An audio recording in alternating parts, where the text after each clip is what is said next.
Ok,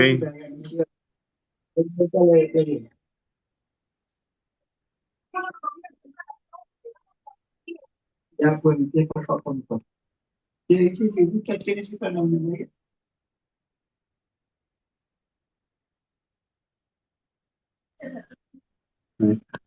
buenas noches con todos. Es un gusto esta noche poder presentar a Renan.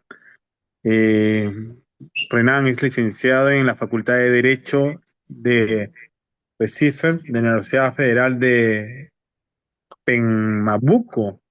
Tiene un grado de posgrado a nivel especializado en Derecho Constitucional, en Derecho Público, en Derechos Humanos, en Derecho Electoral. Alumno de la Maestría de Integración Latinoamericana de la Universidad Nacional de La Plata, en Argentina. Asistente ejecutivo y miembro del Consejo Directivo de la Fundación Roble del Sur. Vicepresidente del capítulo Brasil Noroeste de la Yale Rural Clark Life Society y fundador y primer presidente de la Asociación Brasileña de Escritores Santos de los Últimos Días. Editor de traducciones de la revista en, en Rattle, de la Asociación for Mormon Leaders. De joven sirvió a la misión argentina Córdoba y desde entonces ha ocupado varios llamamientos. Actualmente sirve como consejero en el Quórum de Líderes y obrero en el Templo de Recife, Brasil. Le doy el tiempo a Renan, que hoy día tiene una ponencia muy importante para nosotros. Gracias por tu tiempo, Renan, y te doy tu tiempo. Gracias a ti, César, y a Jennifer por la invitación y la oportunidad de hablar de un tema que para mí es apasionante, el tema de la libertad de religión, que es un tema, lo estaba viendo ahora, hace más o menos 10 años que estoy, que llevo estudiando ese tema, y la verdad es que cada vez más me doy cuenta que más para aprender. Bueno. Y también, no solamente hay mucho que aprender sobre ese tema, pero también hay muchos puntos de vista bajo los cuales podemos aprender y desarrollar ideas y ver cómo eso se puede aplicar en varias situaciones de nuestras vidas, sea en ámbito privado, particular, familiar o en ámbito público como sociedad. Y a mí me gusta mucho la literatura también. Por esa razón elegí hablar de dos escritores latinoamericanos que son de los más destacados, exactamente Jorge Luis Borges, de Argentina, que este año, el mes pasado, se cumplieron 40 años de su muerte. Aún así sigue siendo muy actual, muy leído, Borges. Y también el escritor peruano Mario Vargas Llosa, que hace un año, o casi un año, falleció, que también fue un escritor latinoamericano muy interesante, muy importante.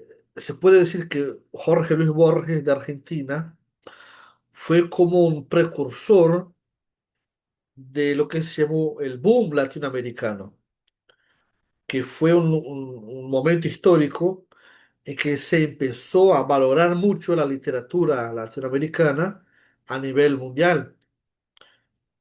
Él, particularmente Borges, fue muy traducido y muy leído en Estados Unidos, en Europa, viajó el mundo y él también tradujo al español muchas obras importantes, fue un gran ensayista, así es que promovió bastante las letras, sobre todo en el mundo hispanohablante. Ah, y Mario Vargas Llosa fue parte de ese boom, o sea, Borges fue un precursor, vino antes y como que preparó el camino de alguna forma. Por su parte, Mario Vargas Llosa fue también un gran escritor de ese momento histórico, es decir, Borges empezó a escribir en los años 20, 30 del siglo pasado y sigue con su carrera hasta los años 80. esa generación del boom latinoamericano empieza en los años 50 y sigue escribiendo, o sea, sigue ese movimiento hasta los años 90, que es el fin de ese auge, y después empieza un momento más naturalizado de la literatura, no está tan en auge la literatura latinoamericana con ese estilo novedoso, como es también, para mencionar el otro autor más importante de ese movimiento, que es Gabriel García Márquez de Colombia. Am, lo interesante de Vargas Llosa es que él es el que vive más tiempo de todos esos escritores latinoamericanos del boom, y también es un ensayista. O sea, él no solamente escribe textos literarios, ficción, novelas, como también los estudia, los analiza, los critica, y se vuelve también un gran escritor de temas sociales. Se mete en la política, se postula presidente de Perú, también tiene una actuación internacional muy importante, porque en nuestros países, no, países latinos, tenemos la costumbre de que cada país tiene su academia de letras o de literatura.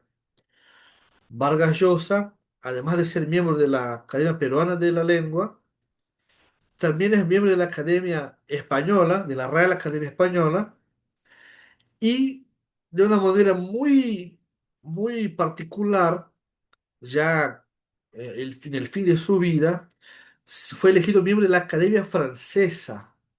Fue el primer miembro de esa academia que no era natural, no tenía como lengua madre el francés, tenía por supuesto el español. O sea que él también representa algo muy importante para esta lengua, este idioma. Es el fue Nobel de Literatura en 2010, así que por eso también lo elegí para representar ese tema. Y tanto Jorge Luis Borges como Mario Vargas Llosa daban una importancia muy grande al tema de la libertad. Y por supuesto en algún momento también hablaron de religión, de libertad religiosa, de la presencia de lo religioso en nuestra vida. Por eso, al hablar de este tema, me gustaría utilizar estos dos escritores como referencia para discutir la libertad religiosa, conceptos y aplicaciones de ese derecho en nuestras vidas, en nuestra sociedad. Ah, y voy a compartir aquí la pantalla. No voy a estar todo el tiempo con esto, voy a sacar de cuando en cuando para que podamos vernos un poco más.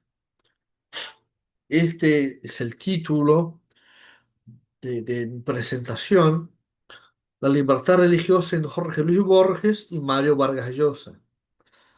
Una cosa más, como ustedes vieron, yo soy de Brasil, y al inicio, cuando estaba aprendiendo el español, para mí el nombre de esos dos escritores era como un trabalenguas. De hecho, yo tuve un profesor de español que decía que para los alumnos iniciantes, ¿no? Él daría un chocolate a quien hablase perfectamente el nombre de ellos, porque realmente hay sonidos que no existen en el portugués, como la doble L y, y también la R más fuerte, así también lo tenemos en portugués, como en Jorge, Borges, Vargas. La R antes de la G así suena muy diferente de cómo es en portugués. Así que por eso también tengo una memoria afectiva del nombre de ellos dos. Bueno, este es nuestro itinerario, o sea, es lo que vamos a estar tratando hoy. Primero voy a hablar de ese tema general de la libertad y el liberalismo, intentando responder la pregunta que es esta: ¿qué es ser liberal? Creo que es una cuestión fundamental porque, como mencioné, tanto Borges como Vargas Llosa se autodenominaban liberales, pero sus visiones de libertad eran distintas. Y hasta hoy causa alguna confusión cuando las personas se dicen liberales. ¿Pero qué es ser liberal? ¿Hay un solo liberalismo o hay varios? Voy a comentar un poco de eso. Para mí hay varios. Después, específicamente sobre la libertad religiosa, voy a mencionar dos concepciones y ahí sí vamos a entrar en ver qué han dicho Borges y Vargas Llosa cuanto a ese tema de la religión como un fenómeno social, cultural y como algo que se debe proteger, ah, y algo respecto al cual hay una libertad de ejercicio y de creencia. Bueno, empezando con ese tema del liberalismo, no estoy de acuerdo con decir que la libertad es un concepto eterno o inmutable. Liberal, libertad, liberalismo son palabras que en la lingüística se dice son sustantivos abstractos. No es lo mismo decir casa, silla, manzana, árbol, que son sustantivos concretos, pensamos en objetos, algo tangible. Esos sustantivos abstractos como libertad, amor, paz, conciencia, ¿no? No son cosas tangibles. Y hay una diferencia. Esos sustantivos abstractos cambian mucho de significado y de sentido a lo largo del tiempo y a depender del contexto en el que estamos hablando. Hay, por lo menos hoy, hay tres sentidos o formas de ser liberales, hay tres liberalismos.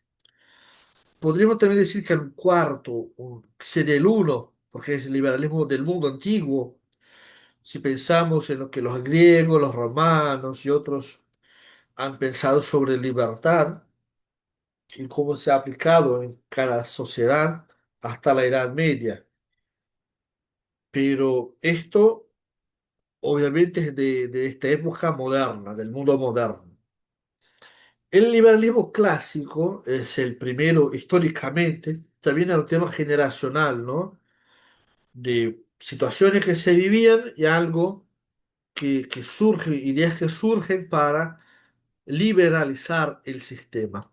El liberalismo clásico, es el primero de estos tres liberalismos, viene como consecuencia o como parte, mejor dicho, como parte del iluminismo, de la ilustración, ¿no? De ese periodo de ideas anti-estado absolutista, que creen que el ser humano tiene derechos inalienables por la misma condición de ser humano. El primero de sus derechos sería la vida, por ejemplo, el cuerpo, la propiedad, propiedad privada, ¿no? Ah, y cosas así. La libertad sería también uno de esos derechos, pero con una distinción. La libertad es algo bastante amplio. Esos otros derechos, como la vida, la propiedad, la igualdad formal o igualdad ante la ley, se refieren a cosas bastante específicas, pero la libertad es bastante amplia. Puede ser libertad de profesión, libertad económica, libertad de creencia, libertad religiosa, que no es lo mismo de que creencia, porque creencia puede ser una creencia política, filosófica, moral. La libertad civil, libertad de contractuar, de contraer un contrato, la libertad de casarse, libertad de actuar según su propia conciencia en todo lo que sea. La libertad de vivir su vida como quiera, de disponer de su propiedad y otras cosas. O sea que siempre la libertad es este derecho más complejo y después de la vida es el más sagrado, el que más se protege. hay una consecuencia política de eso que es el constitucionalismo que propone una forma de controlar el Estado. A partir de ahí se piensa que el Estado debe organizarse por medio de una constitución escrita, porque eso disminuye la posibilidad de abusos por parte del Estado, división de poderes, o sea, todo el poder va a estar en el Estado, pero no lo van a ejercer las mismas personas, y también el libre mercado. Ese concepto de libre mercado es muy importante porque no se refiere, como muchas veces sabemos pensar, a la libertad económica o a libertades económicas. Libertad de mercado se entiende como el mercado como un sistema, una forma de interactuar entre los seres humanos.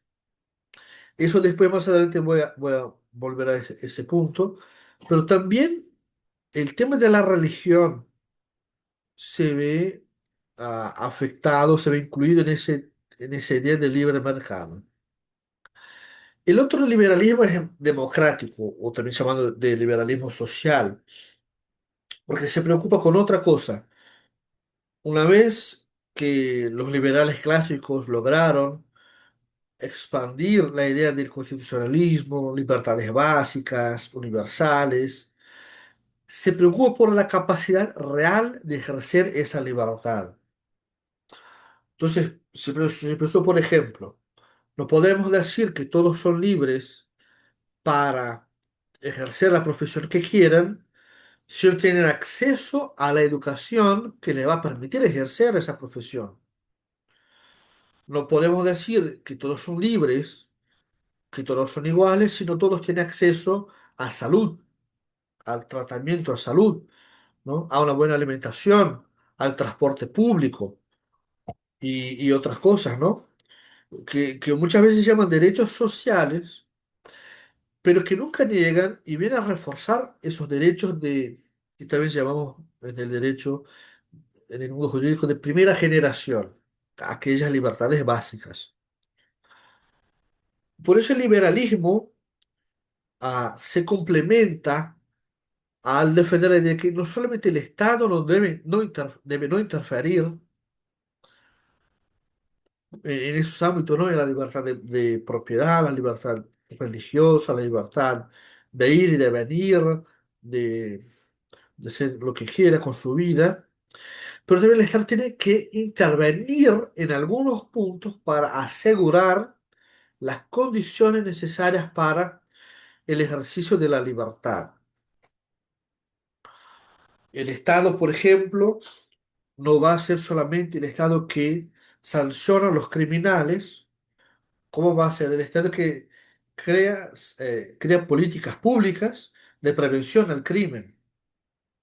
El Estado no solamente va a permitir que las personas estudien lo que quieran, pero va a dar espacios, escuelas, universidades para que las personas tengan acceso a la educación. Y eso que tiene que ver con la libertad de religión, que aquí el Estado no solamente va a ser un ente separado de la religión, pero va a reconocer algo importante que las religiones pueden ofrecer, que es la cooperación para ofrecer esas condiciones de vida a las personas. Por ejemplo, es un momento en que las religiones van a cooperar con salud pública, con educación y otras cosas, ¿no?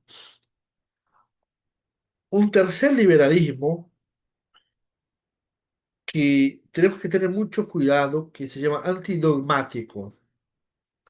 No todo antidogmaticismo es liberal. Hay muchos antidogmáticos que en realidad son iliberales, es decir, niegan la idea básica de libertad. No son antiliberales, no están actuando en contra directamente para suprimir las libertades, pero son ajenos a la idea de libertad. Eso es muy común, sobre todo ahora en esta tercera década del siglo XXI. Pero ese liberalismo antidogmático viene para decir que no solamente el Estado no debe intervenir en la sociedad, no solamente la sociedad junto con el Estado deben ser más abiertos para permitir que todos gocen de las mismas libertades.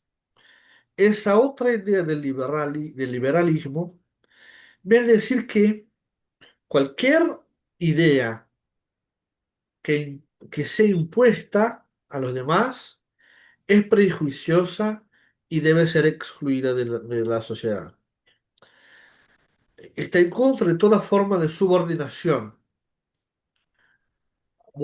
Hay una palabra también que se utiliza, se oponen al verticalismo, proponen el horizontalismo, y que se basa en que nadie tiene una verdad absoluta, por lo tanto nadie puede imponer su Ok, pero visión tengo fe. a los demás. O sea, básicamente se oponen al control dogmático de la sociedad. Como dije, no todo antidogmaticismo es liberal, pero hay un cierto punto del liberalismo que también es antidogmaticista, antidogmático. ¿Sí? Este, sí, como dice aquí Alma, esto está mucho de moda, sobre todo entre los jóvenes, es verdad. Y hay consecuencias políticas de eso también. Pues hay que tener mucho cuidado. Tiene mucho sentido ese liberalismo antidogmático. Creo que tiene razón en muchos puntos, pero hay que tener cuidado porque no siempre eso va a proteger la libertad. En algunos momentos puede ir en contra de la libertad. Ahora vamos a entrar en ese tema más central, que es la libertad religiosa. Yo estoy haciendo una investigación histórica en el ámbito de la historia del derecho sobre el cambio de ideas respecto de la libertad religiosa, especialmente en Brasil, pero fue un fenómeno mundial en el fin del siglo XIX. ¿Qué pasaba? Hasta, hasta la época que surgió el liberalismo clásico, como mencioné, había siempre conflicto basado en la religión. O sea, siempre se imponía por medio del Estado una religión, a veces como la única posible o como la única que tenía realmente libertad de funcionamiento. Las demás o eran totalmente prohibidas o eran marginalizadas. O eran marginadas, como por ejemplo, en la Biblia hay un relato del pueblo hebreo que vivió en Egipto. La religión permitida era la egipcia, pero ese pueblo hebreo podría practicar, pero con muchas restricciones, su religión y eran marginados por eso. Eso pasó todo el periodo antiguo de la historia, la antigüedad griega, los chinos antiguos, la- hasta la edad moderna. La edad moderna no cambió mucho eso. ¿Ah? De hecho, aún en los casos, en los países que hubo tolerancia religiosa, no había libertad. La tolerancia religiosa como una forma de permisión a diversidad de religión no es lo mismo que libertad. La libertad es cuando esa diversidad religiosa realmente todas tienen los mismos derechos. No hay una religión protagónica y otras marginadas, como en los sistemas de tolerancia. Y bueno, eso empezó a cambiar porque justamente en el siglo XIX, aún con todo ese liberalismo clásico que ya había impuesto su visión en el mundo occidental, aún había muchos problemas, la libertad no era plena, aún se puso de moda en esa época el sistema de tolerancia o de permisión y no de libertad plena. Costó mucho cambiar eso, aún dentro de aquella visión del liberalismo clásico. Am, por esa razón es que es lo que yo estoy escribiendo un artículo sobre eso. Hay dos visiones que entran en conflicto sobre la libertad religiosa, una visión realista y una idealista. En aquella época ellos se van a llamar los conservadores y los liberales. Yo prefiero utilizar estas otras expresiones porque conservador y liberal a veces son palabras que se confunden a depender del momento histórico. Los conservadores nunca defienden lo mismo a lo largo de toda la historia, ni siquiera los liberales, porque siempre cambian, ¿no? Como he mostrado. También hay esa cuestión, ¿no? Si ser liberal. Una cosa es ser liberal porque se defiende la libertad, otra cosa es porque se opone al conservadurismo. Son dos significados bastante distintos que se utilizan en la misma palabra. Bueno, ¿qué es esa visión realista sobre la libertad religiosa? Esa concepción parte del principio que la religión es parte de la sociedad y que la sociedad, como en todo, las religiones viven en conflicto, en competencia. Aquí entra la idea de libertad de mercado, por ejemplo, ¿no? Si pensamos, por ejemplo, en un padre y madre que buscan una escuela para anotar sus hijos, van a buscar y ver las distintas posibilidades que tienen en su ciudad de matricular a sus hijos en una escuela, van a ver la mejor, la que queda más cerca, la que más barato, la que tiene eso, la que tiene aquello, una mejor comunidad, y otras cosas. Hay una competencia entre esas escuelas por distintos factores para convencer a la mayor cantidad posible de personas para ah, que adhieran a su servicio. Eso pasa también en todo, en los servicios, con los productos, ¿no? ¿Quién vende mejor tal producto?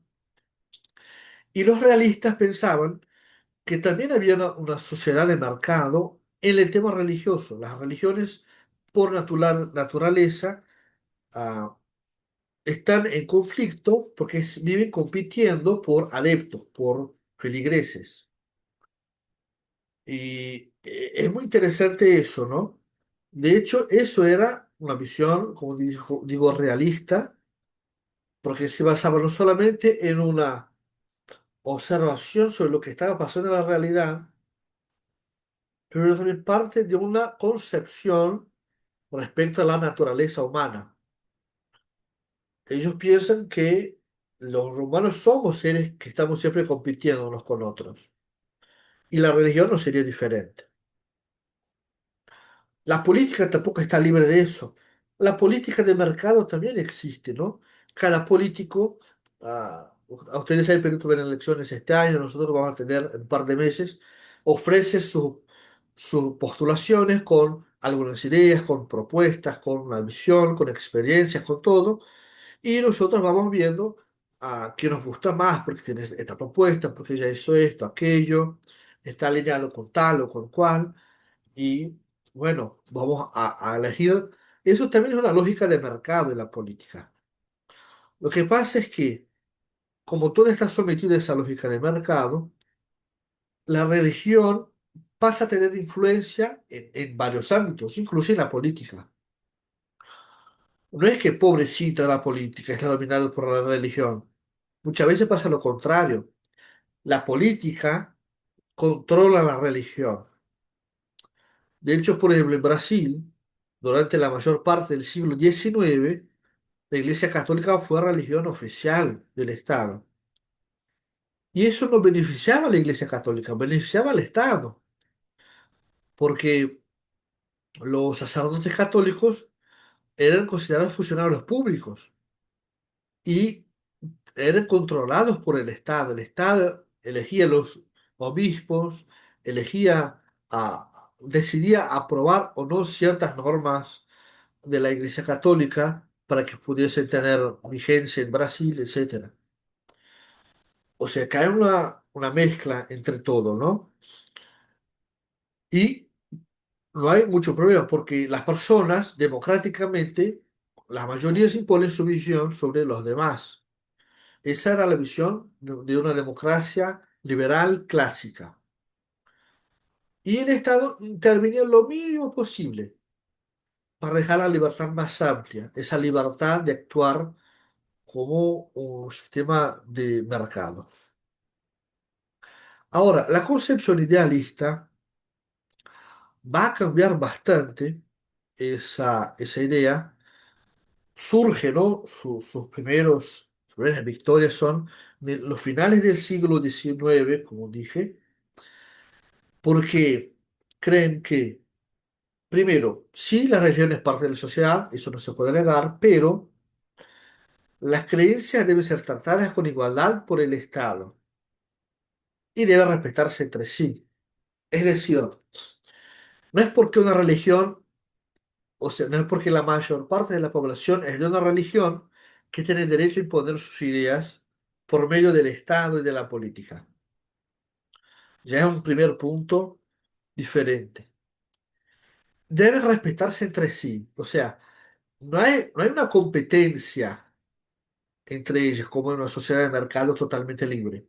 Hay normas que se deben obedecer independientemente de la creencia o de la doctrina que cada religión adopte. Incluso eso ya llega un poco más adelante históricamente, pero también es parte de esa concepción. Deben cooperar entre sí y con el Estado por el bien de la sociedad. O sea que el Estado no va a utilizar una religión propia para aplicar sus políticas públicas, como les mencioné en el caso de Brasil. El Estado va por sí mismo a trabajar con políticas públicas con la posibilidad de cooperación a depender de las posibilidades de cada, de la disposición también de cada religión. Por ejemplo, aquí en Brasil muchas veces la Iglesia Católica era quien ofrecía la educación en muchas ciudades, ya después de esa separación oficial. Y el Estado se lo permitía reconociendo su insuficiencia en ofrecer ese servicio a todos. También servicios de salud. Las santas casas de misericordia se hicieron muy populares en varios lugares del país, justamente porque tenían condiciones y estructura para dar atención a la población que el Estado no tenía. Ah, esa es una otra visión. Ahora, eso no es que la religión va a ser parte de la estructura del Estado, pero a una cooperación. Y todas las religiones pasaron a poder hacer eso, porque ya no había más una oficial ni una preponderante. Es una visión muy idealista, ¿no? En realidad no era muy bien así. El idealismo es crear una idea que hasta cierto punto es puramente ideal, no es concreta, y buscar románticamente que se concretara esa idea, ¿no? No todo funciona tan perfectamente así. Por eso este nombre ideal opuesto al realismo. Consecuentemente, como mencioné, no debe haber interferencias religiosas en la política. Ahí hay una separación más estricta. Si bien antes, en el realismo, había dos instituciones separadas, pero que ah, actuaban unidas, aquí hay una separación más fuerte. Y el Estado también para ser más activo, para sancionar violaciones y prevenir violaciones a la libertad religiosa. O sea que no solamente la sociedad va a buscar la efectivación de ese ideal de libertad, pero el Estado también va a tener una responsabilidad en buscar que ese ideal sea concreto o que se acerque lo más posible a esa situación ideal. Y bueno, esta es la primera parte.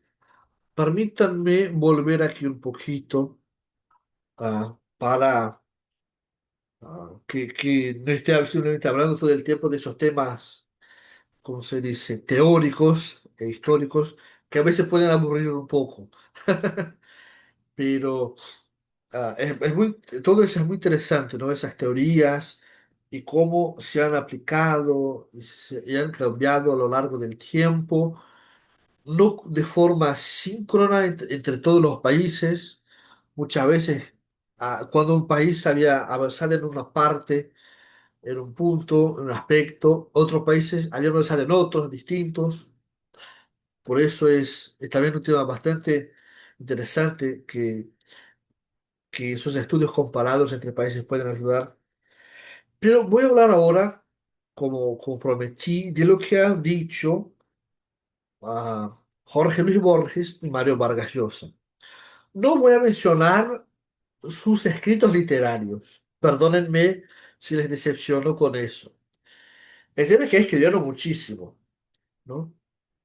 Este, como mencioné, Mario Vargas Llosa escribió desde los años 50 hasta el año pasado, varias décadas. Y también a Jorge Luis Borges escribió desde los años 20 hasta los años 80. Son más o menos unos 60 años, ¿no? De mucha publicación. También hay un peligro en buscar entender la opinión de los autores en sus obras literarias, porque son obras literarias, no son obras literales. Es decir, ellos no están expresando sus ideas personales, sobre todo en autores como Borges, ¿no?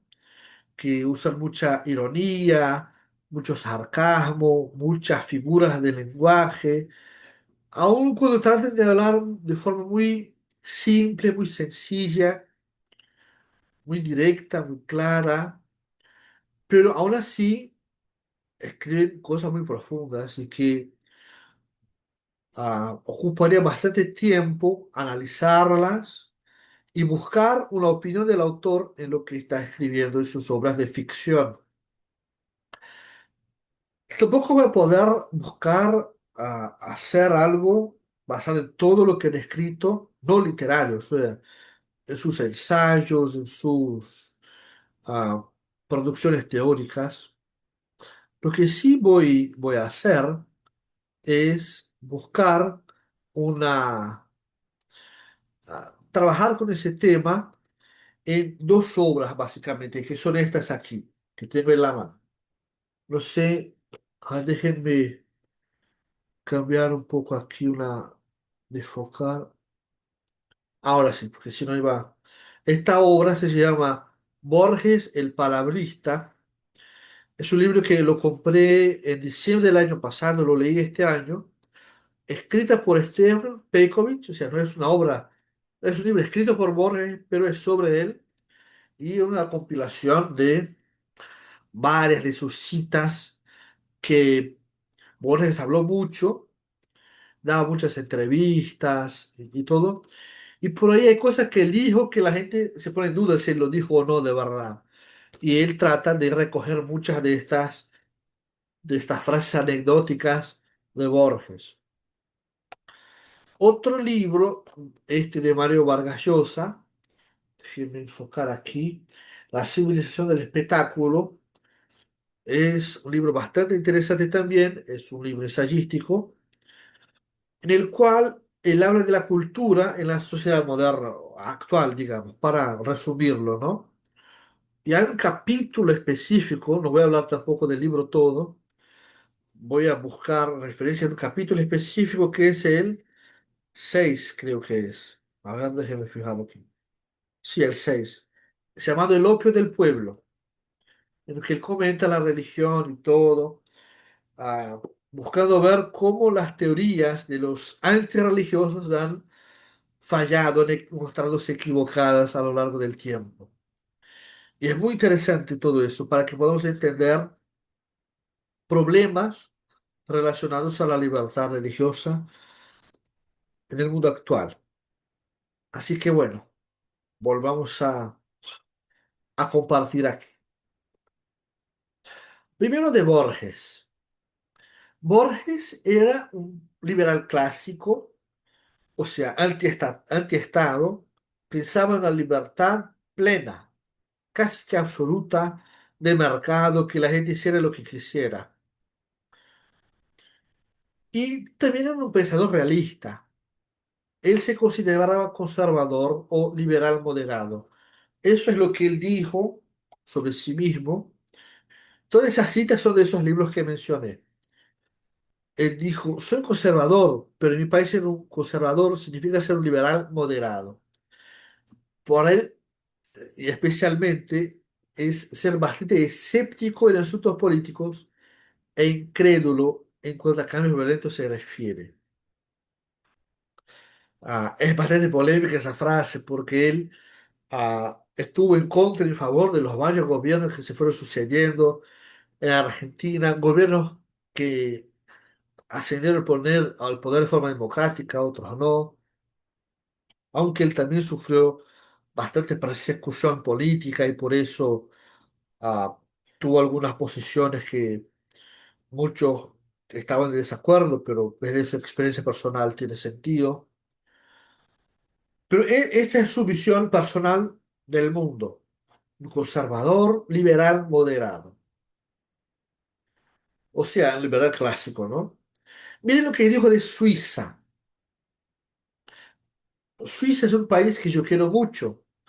Es uno de los países más desarrollados de la Tierra, un país de alemanes, de franceses, de italianos, que han decidido anular sus diferencias, que han decidido ser otra cosa, suizos.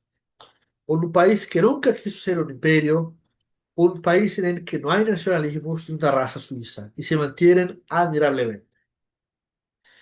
El tema de Suiza es un poco más profundo en Borges que eso. De hecho, más adelante voy a tocar otra vez este punto. Pero hay otras cosas que él mencionaba en sus escritos, en sus conferencias sobre Suiza. Aquí él menciona que ellos no tenían una identidad étnica, no era una raza de suizos. Nunca la hubo y nunca pretendieron que había una raza suiza. Tampoco había un nacionalismo suizo como héroes que, ¿cómo se dice? Que son nuestros próceres suizos y cosas así. Nunca quiso ser un imperio, nunca quiso imponerse políticamente sobre otros, ni por la conquista, ni por ah, un imperialismo control indirecto de otros países. Pero también ellos nunca tuvieron una religión oficial. Siempre fueron un país compuesto de católicos, de protestantes luteranos, de calvinistas, de ortodoxos y otros, desde sus orígenes, y que decidieron convivir bien unos con otros. Un país que fue pionero en libertades, incluso en la libertad religiosa. Aun cuando en muchos lugares solamente había una tolerancia. Pero en este caso de Suiza, la tolerancia no era que había una religión ah, privilegiada y otras marginadas que eran toleradas por la religión principal. Todas se toleraban unas a otras. Por eso fue de una forma un germen de la idea más actual de libertad y de igualdad de posición entre las religiones, independiente de si alguna pudiese formar una mayoría o no en el país. Eso también es algo que caracterizaba Suiza en el punto de vista de Borges como un ejemplo para el mundo. También aquí otra vez una expresión de ese antiestatismo de Borges, ¿no? Describe las fronteras y también de los países.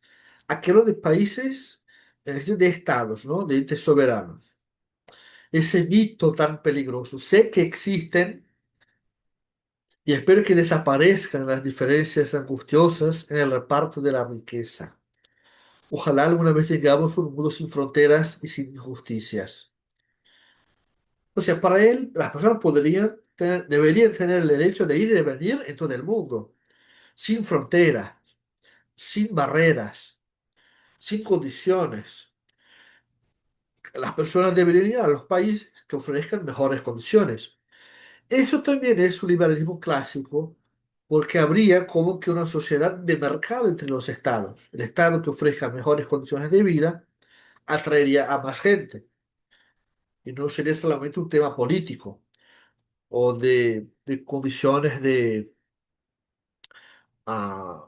que un país fuese más moral que otro, ¿no? Digamos, la idea es que todos los países deben ser igualmente liberales y así podría haber esa libertad de elección de las personas para elegir a dónde ir. Incluso en el tema de religión, las personas deberían sentirse libres para ir a cualquier lugar confiando en que podrían ejercer su religión con libertad en cualquier parte del mundo. Eso también es parte de la visión borgiana. Aquí hay una cosa interesantísima en este libro, porque además de una colección de citas, y hay muchas otras que hablan de religión y de política y todo, de libertad, hay algunas citas sobre Borges. Y una es justamente esta de Mario Vargas Llosa. Borges y Vargas Llosa se conocieron, aunque tenían, Borges era unos 40 años más grande que Mario Vargas Llosa, pero en su labor periodística, ¿no? Que Vargas Llosa también se dedicó un poco a eso, él lo entrevistó a Borges. A Borges no le gustó mucho las preguntas que hizo Vargas Llosa. Incluso en algún momento dijo, vino un peruano aquí en mi departamento y creo que me quiere mudar de lugar porque estuvo todo el tiempo cuestionando cómo yo vivo aquí en un departamento tan chiquito, quiere meterme en un departamento más grande. Esas bromas que hacía Borges siempre que quería desviar el tema. El tema es que Borges reconoció en Vargas Llosa una capacidad y una intelectualidad muy buenas, ¿no? Muy grandes. Pero le gustaba hacer esos chistes y se negaba constantemente a dar el brazo, ¿no? A reconocer algunas cosas. Bueno, eso fue lo que dijo Vargas Llosa comentando sobre Borges. Para Borges, la religión o la política, como tantas otras cosas, entran en el territorio de lo lúdico. Sus declaraciones políticas no empañan en absoluto la riqueza de su obra. Eso en referencia a opiniones poco polémicas, ¿no? De Borges sobre los políticos de su tiempo, porque como dije, Borges vivió una época desde el liberalismo absoluto de Argentina hasta el peronismo.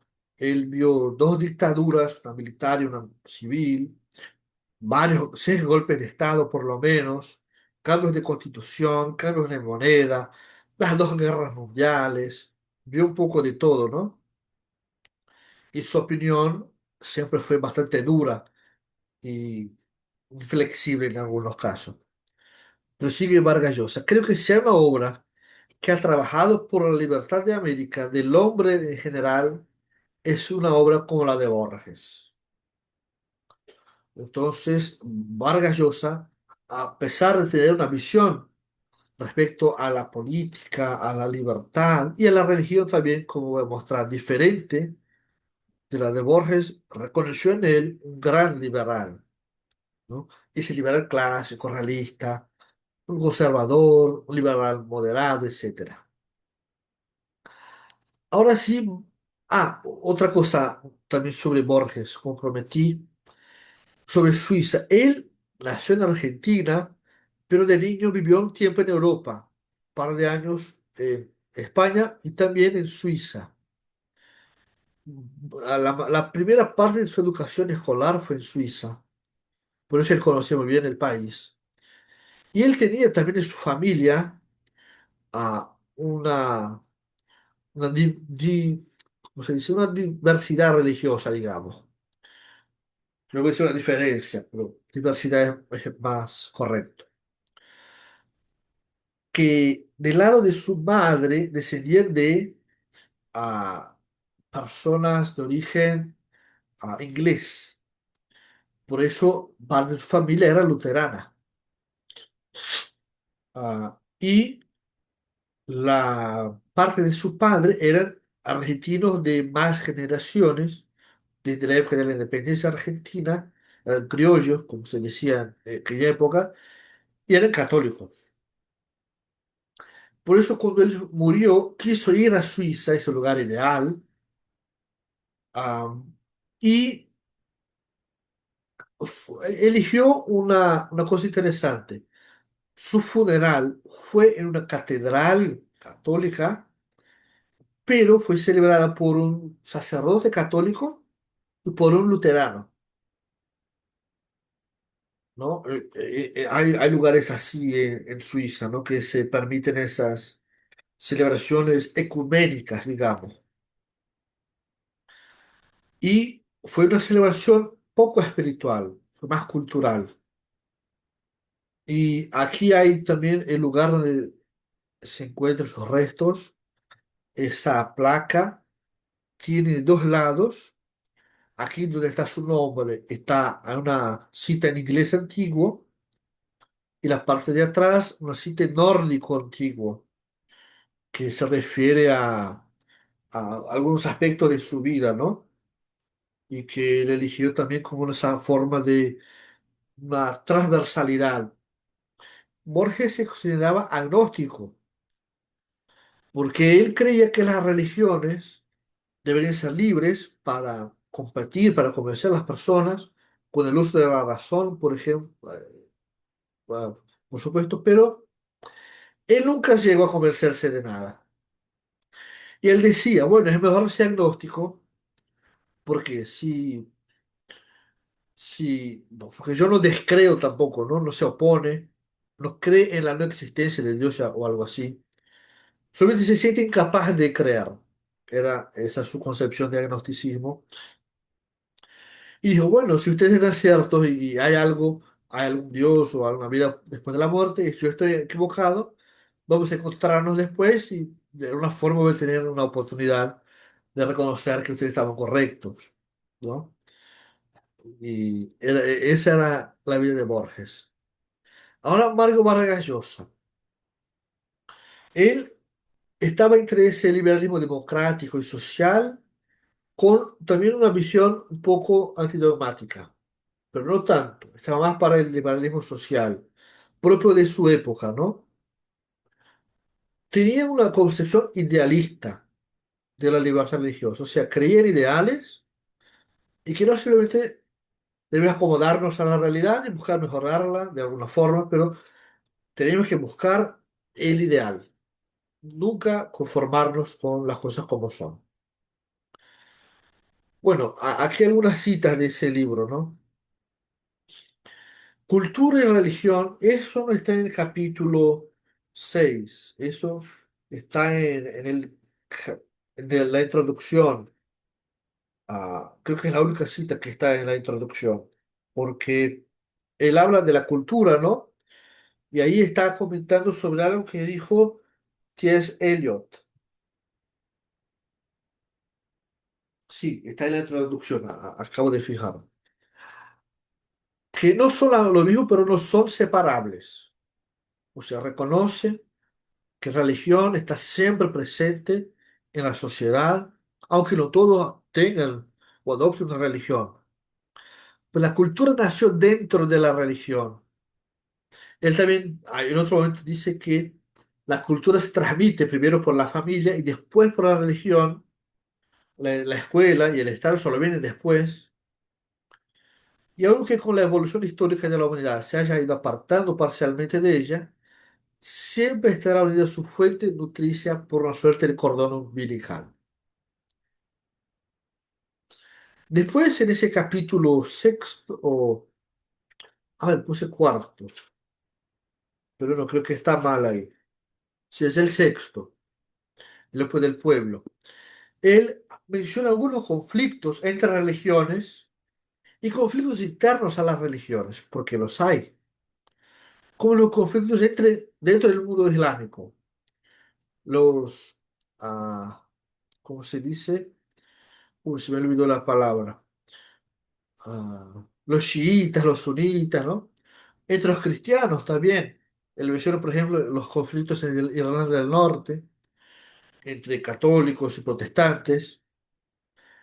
Y dice que la verdad es que casi todos los conflictos más sangrientos de los últimos tiempos La religión asoma como la razón profunda del conflicto y de la división social que está detrás de la sangría.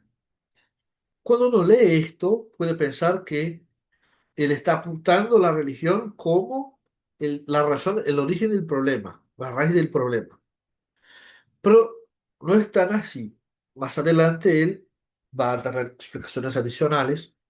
Yo quisiera invitarles a reflexionar para que lleguemos también a ese punto de entendimiento.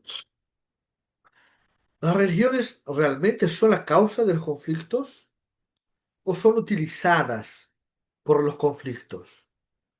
Por aquellas personas que quieren generar o impulsar un conflicto y utilizan la religión o como una excusa o como un escudo. Es algo que tenemos que reflexionar. Y bueno, en el texto, Vargas Llosa hace una reflexión, ¿no?, sobre eso y menciona lo siguiente. Al contrario de lo que decían los agnósticos, los ateos, los religiosos de varias épocas, la religión no da señales de eclipsarse, porque ellos pensaban que la ciencia iba a eclipsar la religión. Y nos hace una pregunta: ¿esto es bueno o malo para la cultura y la libertad? También otra pregunta que tenemos que reflexionar. No hay, que no es que debemos hacer un ejercicio de futurología, no somos cartomantes ni nada de eso, pero ¿qué probabilidades hay de que el futuro sea bueno con esa persistencia de la religión en nuestra sociedad? Es algo que tenemos que reflexionar en serio, sobre todo nosotros que defendemos la religión, porque no podemos permitir que eso resulte en algo malo para la cultura y la libertad. Y una observación que Vargas Llosa hace: no podemos discutir el tema desde el punto de vista religioso, no podemos discutir eso argumentando como Dios existe, Dios no existe, la religión correcta es esto, es aquello, o todo eso, ninguna. Tenemos que pensar aquí con un punto de vista social. La religión como un experimento social, independientemente de que si es verdadero o no, pensemos como sociedad. Es un ejercicio interesante, difícil a veces, porque ya todos tenemos creencias, ¿no? Por ahí que poder tener un poco de, hacer un esfuerzo por mirar desde afuera la cuestión. Un dato fundamental: en todas las sociedades siempre se creó un ser supremo, creador, una vida que antecede a la terrenal, una vida que sucede a esta vida terrenal, en todas las culturas y civilizaciones que se conocen. No hay excepciones. Y él pregunta: ¿qué se debe que los seres humanos de todas las épocas y geografías hayan hecho suya esta creencia en Dios o en dioses, en algo más allá de esta vida? Los ateos, él dice, atribuyen eso a la ignorancia y al miedo de la muerte. Que la fuerza de la religión es tanto mayor cuanto más grande sea la ignorancia de una comunidad. Pero, bueno, aquí él sigue explicando lo que defendían los ateos de antes. No los de hoy, los de antes. Cuando el conocimiento científico va limpiando las legañas y supersticiones de la mente humana, reemplazándolas con verdades objetivas, la construcción artificial de los cultos comienza a resquebrajarse. Eso era lo que debería pasar. El fin para la interpretación mágica e irracional de la vida y de la muerte, que, según los ateos, marcharía y evaporaría la religión. Pero esa fue una teoría y la práctica no ha ocurrido y tiene visos de ocurrir. El desarrollo es cada vez más prodigioso, pero las religiones están cada vez más fuertes y no dan señales de que se extingan. Ha cambiado la forma de practicar, de vivir, de coexistir de las religiones, pero no da señales de extinguirse. No por lo menos de forma autónomas, ¿no? Solamente cuando son soterradas, pero después vuelven, como él va a mencionar. Y las otras explicaciones de por qué la religión sigue existiendo. Porque hay algo más que simplemente da una explicación.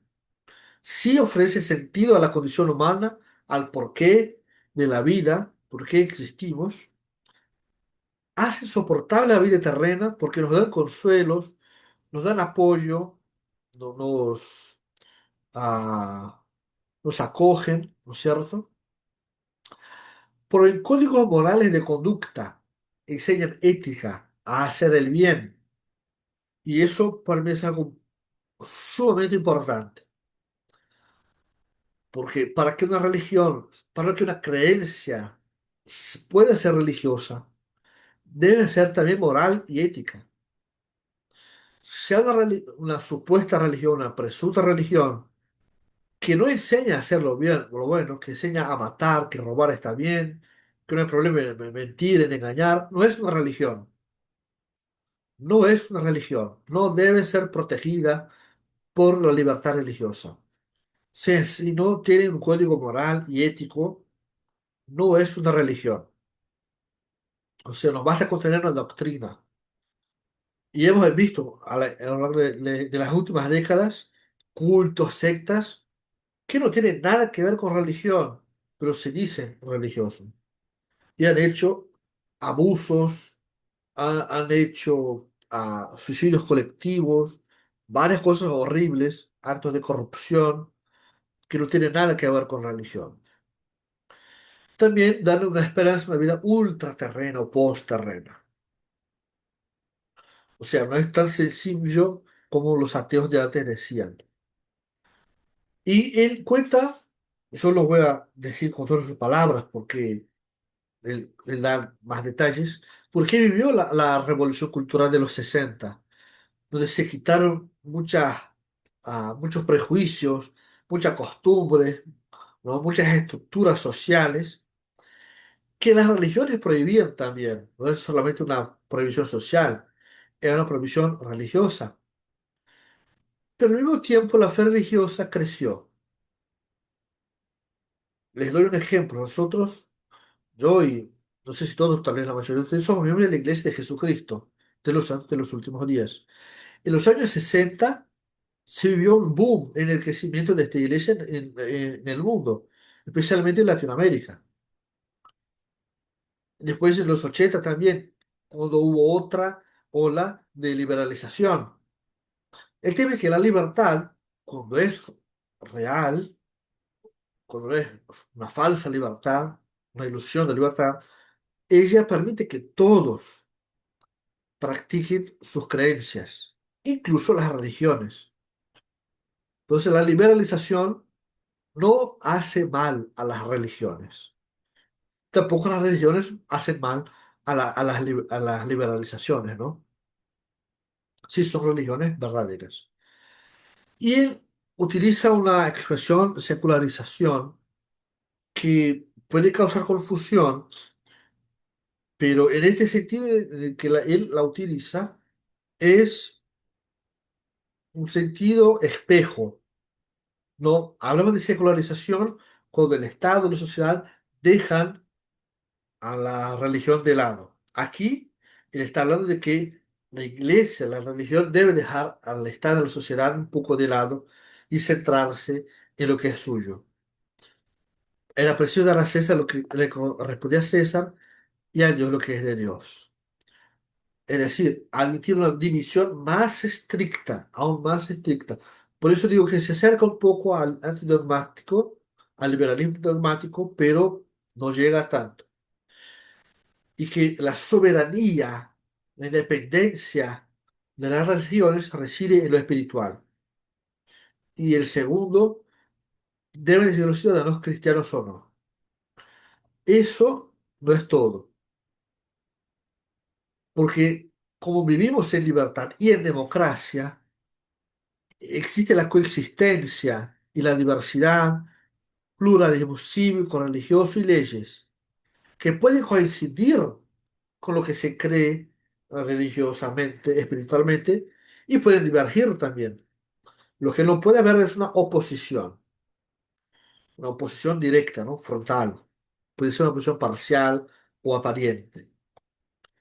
Él menciona algunas cosas que pasaron, la radicalización de procesos de secularización, como la Revolución Francesa, la Revolución Rusa, la China, la mexicana y otras, ¿no?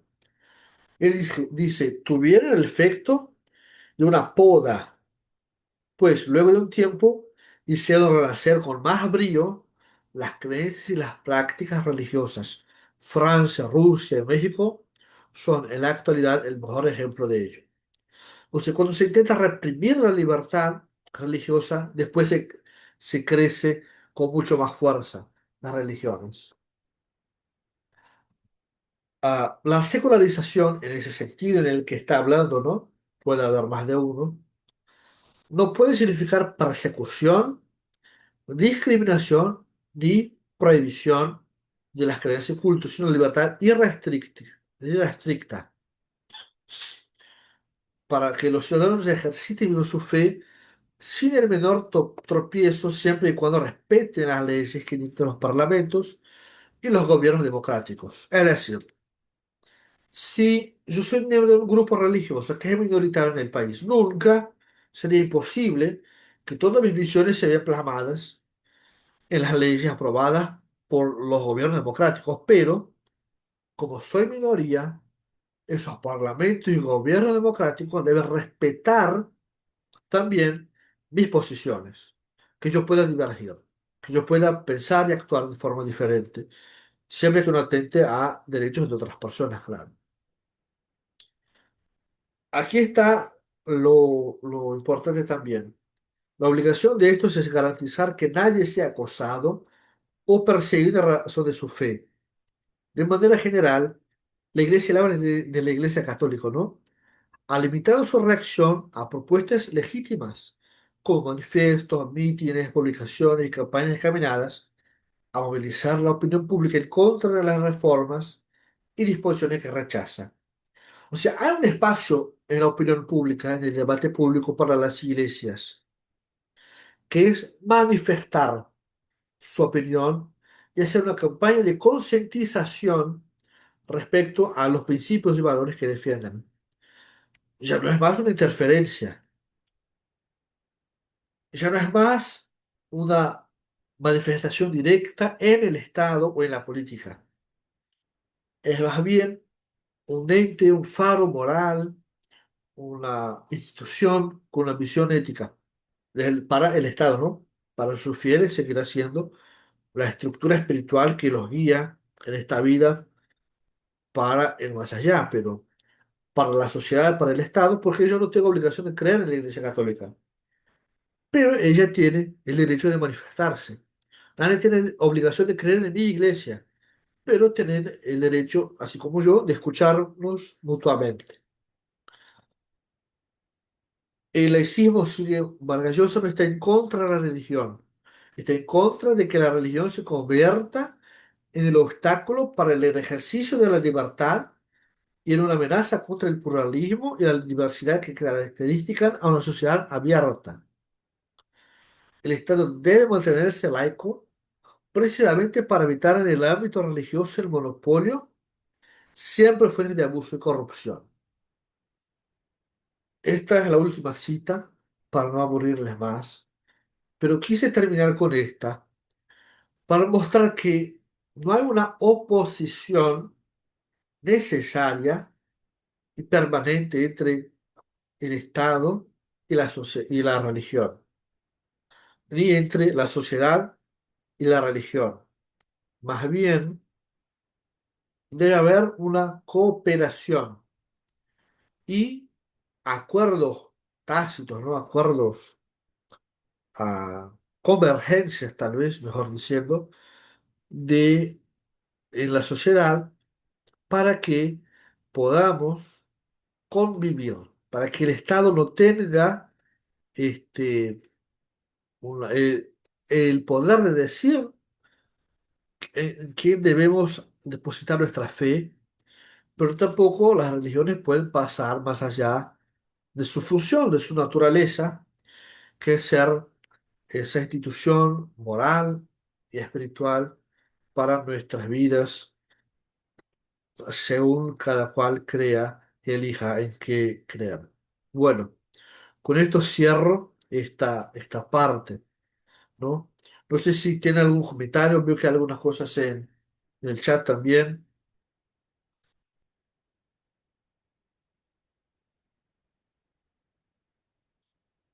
Déjenme leer aquí en el chat.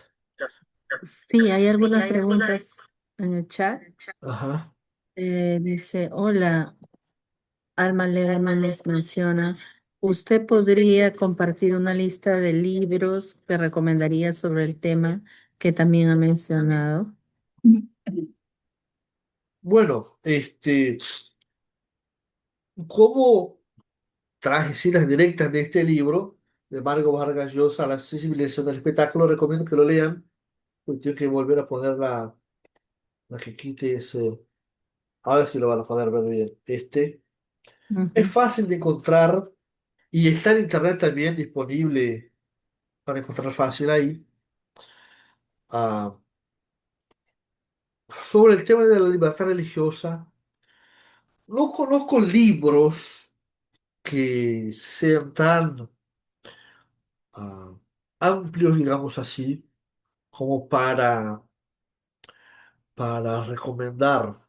Yo la verdad desconozco en Perú quiénes serían los autores más indicados que han escrito mejor. Conozco más bien los de Brasil que escriben en portugués. Yo sé que en muchos países hay autores muy importantes. Si no encuentran libros, sí encontrarán artículos muy buenos, tanto más jurídicos como más filosóficos o de estudios sociales, también políticos, politólogos, que hablan del tema del rol de la religión en la sociedad. Y creo que vale la pena. Ah, y bueno, pero para que conozcan un poco mejor de sus autores, nada mejor que leer sus obras literarias, no solamente esos ensayos, esos temas de su punto de vista de pensamiento. Para leer a Borges, ah, hay, él no escribió novelas, digamos, ¿no? Una historia larga.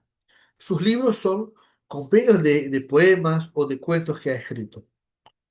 Pero creo que hay tres cuentos que son los más importantes de todos, de Borges. Uno es la Biblioteca de Babel, el más conocido de todos.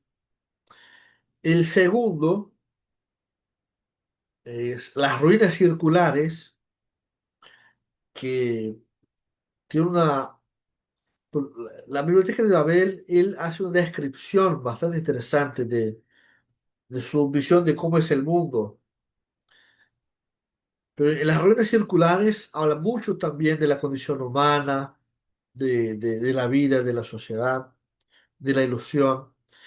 Pero el tercero, que es muy poco conocido, pero el que más me gusta, es un poquito más largo que los anteriores, se llama Tlon Ukvar Orbis Tertius. Voy a escribir en el chat porque es Ukvar Orbis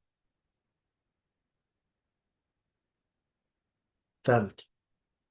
Es un cuento rarísimo, complicado, que cuando él escribió casi nadie lo entendió, pero está disponible en internet y hay charlas maravillosas en YouTube que explican ese cuento. Él también habla de la condición humana, de la sociedad, de los países, del Estado, habla de los idiomas, de cómo el poder económico puede intervenir, cómo las ilusiones pueden intervenir en la vida. Interesantísimo. Creo que ese cuento resume todo el pensamiento de Borges. Leanlo, que es muy interesante, muy interesante. Oh, gracias, Renan. Tenemos otra pregunta de Glenda Ábalos. Muy interesante su punto sobre la religión siendo sujeta a la lógica del mercado. Estoy completamente de acuerdo, nos dice. y hace la pregunta, ¿cuál es su opinión con respecto a la influencia del capital en la religión y su instrumentalización para la conversión de los de feligreses? Gracias, Glenn. Este, esa visión de la religión que funciona con la lógica del mercado es la concepción idealista, o mejor, realista, ¿no? Que ah, no se opone a la idealista en su visión de lo que pasa, pero sí de lo que debe pasar. La visión realista acepta esa lógica y busca ah, que las personas, las religiones, los partidos, todos, ah, incluso las empresas, por principios éticos, busquemos por nuestra propia cuenta el ejercer nuestras funciones de forma a respetar a todos. Es decir, las religiones, por ejemplo, ¿no? En este caso que estamos hablando, van a competir porque no utilizando mecanismos de coerción, pero el convencimiento, la discusión, la enseñanza, o sea, van a convencer al otro porque son buenas, porque están correctas, y tiene que mostrarlo, no imponerlo. Esa es la visión de cómo el mercado va ajustando naturalmente los distintos competidores, ¿no? Cómo las tiendas, ¿no? Las tiendas de ropa nos van a imponer con armas que las personas vayan a comprar en su tienda. Van a convencer por el precio, por la forma que tratan, por la apariencia del lugar, etcétera, ¿no? Ahora, la influencia del capital, de la economía, es muy interesante. Por un lado, ah, se utiliza la religión para enriquecer. Eso siempre pasó desde la antigüedad hasta hoy, ¿no? Ustedes saben que yo soy de Brasil y que hay muchos casos así en mi país, ¿no es cierto? No hace falta darles esa información. Pero la utilización del poder financiero para atraer feligreses también es muy peligroso, porque muchas veces las personas van a ilusionarse pensando en ir o dejar de ir a una religión por causa de atractivos que ve que vienen del poder financiero, no del poder espiritual. Es decir, las personas se ilusionan mucho más fácil con cosas que se consiguen con dinero que con cosas que se consiguen con oración, con ayuno, con doctrina, ¿no es cierto? Ah, hay un fenómeno muy popular hoy de las nuevas religiones, que, bueno, hay históricamente en el cristianismo generaciones de iglesias, ¿no? Como la católica, que no es solamente una iglesia católica, ahí está la iglesia católica latina, pero están las orientales, están las ortodoxas también, están las protestantes, esas reformistas, ¿no? Hay otra generación, las pentecostales, una generación que ya no es la más reciente, las neopentecostales, que creen en esas manifestaciones extraordinarias del Espíritu. Ahora hay otras religiones y iglesias que uno ve, parece más que está en un cine, en un circo, es un espectáculo. No hay un altar, hay un estrado donde no hay sillas ahí, no hay casi ningún adorno, a veces ni siquiera un púlpite con un micrófono. El pastor, o como se llame, habla con un micrófono acoplado aquí y no viste traje formal, habla como un influencer, digital influencer, un coach, y atraen cada vez más gente. Cuando entras ahí, te dan unos regalitos, hay salitas para los niños, hay espacio para sacar fotos, hay espacios VIPs para los nuevos, los que están visitando. Se utiliza mucho herramientas digitales y de sonido, equipos de luz y etcétera, Y eso ha atraído mucha gente. Y esas religiones llegan de forma diferente de las otras. No es que hay un grupito pequeño que de a poco va empezando y se va fortaleciendo. No, ellas ya llegan, alquilan lugares grandes, hacen publicidad, invierten en Instagram, en redes sociales.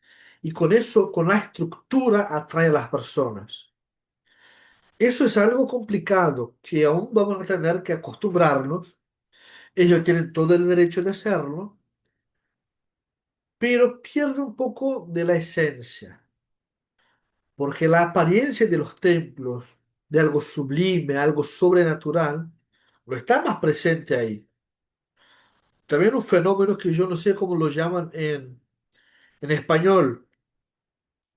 En portugués, en Brasil decimos algo como los desiglesiados. Gente que es cristiana pero no va a ninguna iglesia, no pertenece a iglesias. Celebra los cultos domésticamente, con su familia o con algunos amigos, se juntan en la casa, toman el pan y el vino, un jugo de uva, lo que sea, discuten, leen la Biblia y por lo general no son personas de pocas condiciones de educación, de pocas condiciones financieras. Los más ricos son los que están viendo esos caminos también, porque se creen más independientes. Eso es algo también nuevo, que vamos a tener que estar acostumbrados, porque ahí es el otro opuesto, ¿no? Ya no son más iglesias que hablan para multitudes. Son grupos cada vez más pequeños, más atomizados, que también tienen todo el derecho de hacerlo, ¿no? Y hay una influencia del capital en eso, porque hay gente que vende Biblias, ediciones bíblicas, guías bíblicos para el estudio en el hogar, para que celebres el culto en tu propia casa, que tienen programas en internet, en YouTube, y todo para que esas personas lo vean y ganan dinero con eso. Eso también es un desafío en este siglo XXI, ¿no? El uso del dinero para convertir feligreses. Ahora con las nuevas tecnologías, con la inteligencia artificial, no sé si saben, pero hay congregaciones en el metaverso, en esos mundos virtuales que se llaman metaverso y cada vez crean nombres distintos, pero siempre utilizando esas palabras, ¿no? Hay religiones que están establecidas ahí.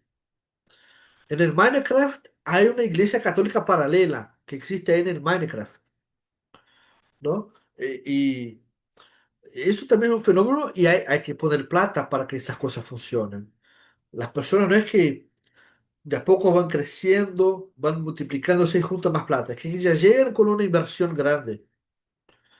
Eso también va a ser algo que vamos a tener que acostumbrarnos, pero también de a poco eso va a chocar con otras cosas que hay en la sociedad y vamos a tener que encontrar una forma de acomodarnos. Y ellos también de acomodarse.